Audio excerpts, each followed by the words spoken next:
আসসালামু আলাইকুম আমার প্রিয় শিক্ষার্থীরা, কেমন আছেন? আশা করি সবাই ভালো আছেন। আমি আল্লাহর রহমতে অনেক ভালো আছি। তো আজকে আমরা যে বিষয়টা নিয়ে কাজ করব সেটা হচ্ছে মাইক্রোসফট অফিস এক্সেলে কিভাবে ফাইন্ডের কাজ করতে হয়।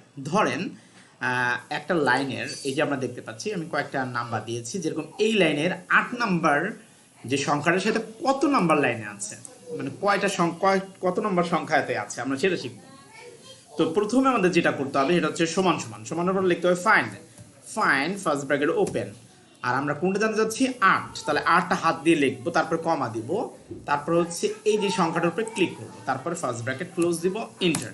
তারপর দেখেন এখানে কয় নাম্বার আছে, 1 2 3 নাম্বার। 3 নাম্বার ঘরে আমাদেরকে 8 আছে, এই জন্য এটা বের করে দিল। আবার এরকম হতে পারে যে আমরা জানতে চাচ্ছি যে 5 কত নাম্বার, 6 কত নাম্বার ঘরে আছে, দিয়ে যেটা আমি ইন্টার দিই, দেখেন আমার 10 নাম্বার ঘরে আছে, 1 2 3 4 5 6 7 8 9 10। তো এই 10 নাম্বার ঘরে আছে, এই জন্য আমাকে এখানে বের করে দিল।